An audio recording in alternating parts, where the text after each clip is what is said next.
مولا کی حکومت کے دور میں دو آدمی آئے اور ان دونوں آدمیوں نے کہا کہ یہ 8 درہم ہے، اس کو ہمارے درمیان ڈیوائیڈ کر دیجئے۔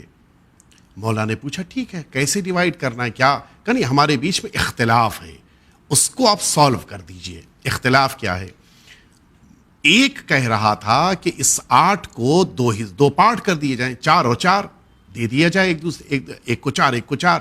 دوسرا کہتا نہیں، ایک کو 5 ملے گا، دوسرے کو 3 ملیں گے۔ مولا نے پوچھا کیوں؟ اس کا یہ کہنا تھا کہ ریزن یہ ہے کہ ہم دو صحرا میں بیٹھے تھے، ہم دونوں کے پاس اپنی اپنی روٹیاں تھیں اور ہم دونوں روٹی دسترخوان پہ رکھ چکے تھے کہ اچانک ایک مہمان آ گیا۔ اب ہم 3 ہو گئے، ہمارے پاس 3 روٹی تھی، اس کے پاس 5 روٹی تھی۔ ہم 3 آدمیوں نے، وہ جو مہمان بھی آ گیا تھا، ہم 3 آدمیوں نے مل کر یہ 8 روٹی کھا لی۔ اب وہ مہمان جب جانے لگا تو اس نے ہم دونوں سے خوش ہو کر ہم کو 8 درہم دیے ہیں اور کہا تم دونوں آپس میں بانٹ لینا، ہم آپ کے پاس آئے ہیں کہ ان کو بانٹ دیجئے۔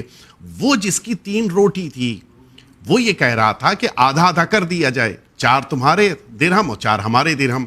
اور وہ کہ جس کی 5 روٹی تھی وہ یہ کہہ رہا تھا کہ نہیں، مجھے 5 درہم ملنے چاہیے، تمہیں 3 درہم ملنے چاہیے۔ مولا نے فرمایا کہ بہتر تو یہی ہے کہ تم لوگ آپس میں جو فیصلہ ہو رہا ہو اس پہ تم راضی رہو۔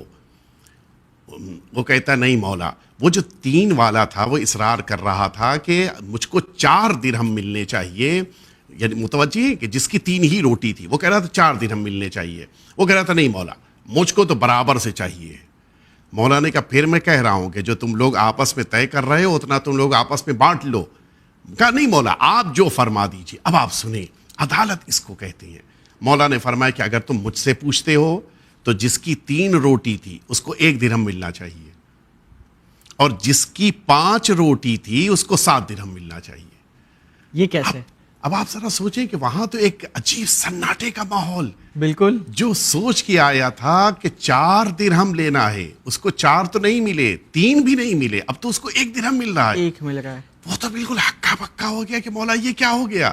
مولا نے فرمایا دیکھو، تم سب نے اپنی اپنی روٹی دسترخوان کے اوپر رکھ دی تھی، ہر روٹی کے 3 پارٹ کرو، اس لیے کہ ہر روٹی میں سے تینوں نے کھایا ہے، تو اگر ہر روٹی کے 3 پارٹ کرو گے تو 8 روٹیاں تھیں، 24 پارٹ ہو گئے۔